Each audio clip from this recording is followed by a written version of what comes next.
بسم اللہ الرحمن الرحیم نحمده ونصلی علی رسوله الکریم اما بعد فاعوذ باللہ من الشیطان الرجیم بسم اللہ الرحمن الرحیم وقال ربکم ادعونی استجب لکم۔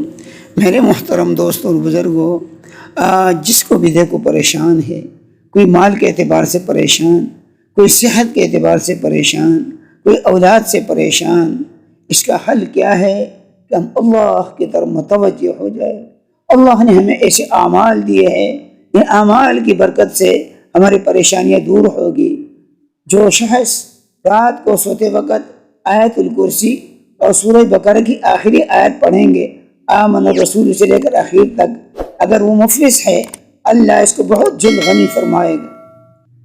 اسی طرح کوئی بھی مشکل پیش آ جائے، اس کی حل کی کوئی صورت نظر نہیں آتی ہو، تو فجر کی نماز کے بعد 100 مرتبہ یا کافی المحمات پڑھا کرے، یا کافی المحمات۔ انشاءاللہ ایک ہفتے کے اندر وہ پریشانی ختم ہو جائے گی۔ اسی طرح یا حی یا قیوم برحمتک استغیث۔ علماء لکھتے ہیں کہ سورۃ بقرہ جو ہے قرآن پاک میں سب سے بڑی سورت ہے، اور اس سورت کا قلب جو ہے وہ آیت الکرسی ہے، اور آیت الکرسی کا قلب یا حی یا قیوم ہے۔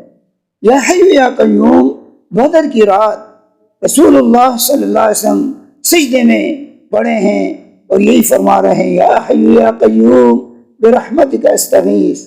رسول اللہ صلی اللہ علیہ وسلم کی صاحبزادی فاطمۃ الزہرا آئی، کہا یا رسول اللہ مجھے کوئی پریشانیاں ہے۔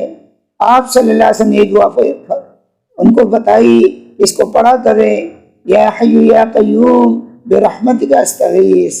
جو ظہر کے نماز کے بعد 200 مرتبہ اس کو پڑھے گا، 7 دن میں انشاءاللہ اس کے کام بن جائیں گے۔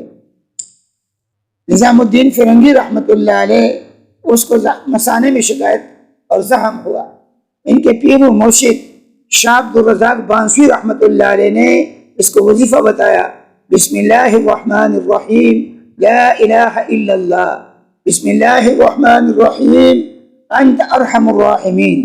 حضرت نے اس کی مداومت فرمائی، اللہ نے اس تکلیف سے نجات عطا فرمائی۔ اگر کوئی شخص مصائب اور بلیات میں بالکل پھنس جائے تو روزانہ فجر کی نماز کے بعد اور عشاء کی نماز کے بعد 101 مرتبہ یا دافع البلیات، یا دافع البلیات پڑھا کرے، اول اور آخر 11 مرتبہ درود شریف۔ انشاءاللہ وہ پریشانی اس کی کوئی راستہ نظر نہ آتا ہو، اس کے لیے اللہ پاک حل اور راستہ دکھا دیں گے۔ اس کے بچے نافرمان ہو، بیوی نافرمان ہو، وہ جو ہے 200 مرتبہ یا ودود کسی میٹھی چیز پر دم کر کے اپنی بیوی بچوں کو کھلا دے، انشاءاللہ وہ مطیع بن جائیں گے۔ اسی طرح یا حنان یا منان یا دیان بحق یا اللہ، اس کو لکھ کر پانی میں گھول کر کے بیوی کو پلائے، انشاءاللہ شوہر اور بیوی میں محبت پیدا ہو جائے گی۔ اگر کوئی اپنے دشمنوں سے پریشان ہے تو وہ جو ہے روزانہ فجر کے بعد سجدے میں سر رکھ کر 7 مرتبہ یہ دعا پڑھے، اللہم انی اسألک العفو والعافیہ فی الدنیا والآخرہ، اللہم انی اسألک العفو والعافیہ فی الدنیا والآخرہ۔ پھر سجدے سر اٹھائے اور درود شریف پڑھے، انشاءاللہ اس کا دشمن ذلیل اور خوار ہو جائے گا۔ اسی طرح عبد الرزاق بانسوی رحمۃ اللہ علیہ نے فرمایا، دشمن کے شر سے بچنے کے لیے تہجد کے بعد 1000 مرتبہ 1100 مرتبہ یہ دعا پڑھے، یا بدیع العجائب بالخیر یا بدیع، یا بدیع العجائب بالخیر یا بدیع۔ انشاءاللہ دشمن کے شر سے بچ جائے گا۔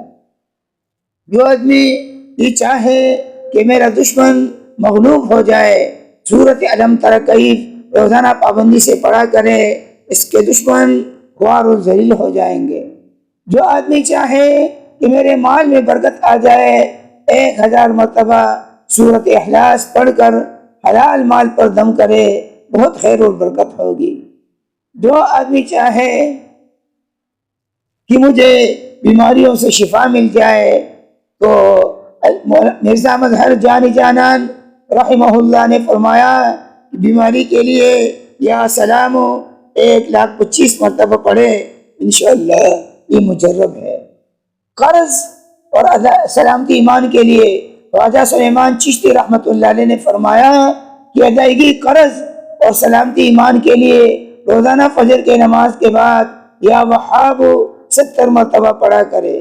پریشانی سے حفاظت کے لیے اور تمام مقاصد میں کامیابی کے لیے خواجہ محمد معصوم رحمۃ اللہ علیہ نے فرمایا عصر کے نماز کے بعد یا ارحم الراحمین 500 مرتبہ پڑھا کرے، یہ بہت مجرب ہے۔ اول اور آخر درود شریف۔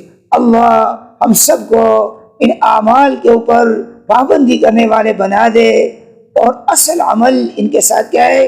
ترک معاصی، گناہ کو چھوڑنا، کیونکہ یہ اعمال جو بتائے یہ مقویات ہے اور گناہ زہر ہے۔ اگر کوئی بہت بادام اور پستہ کھائے لیکن تھوڑا سا زہر بھی اس میں ملا لے، اس کا اثر ختم ہو جائے گا، بلکہ پریشانی کا سبب بنے گا۔ بہت اصل چیز کیا ہے؟ ان اعمال کو کرتے ہوئے گناہوں سے ہم اپنے آپ کو بچائے، انشاءاللہ دنیا کی زندگی جنت کی طرح زندگی بن جائے گی۔ اللہ ہم سب کو عمل کی توفیق نصیب فرما دے۔ وآخر دعوانا ان الحمد للہ رب العالمین۔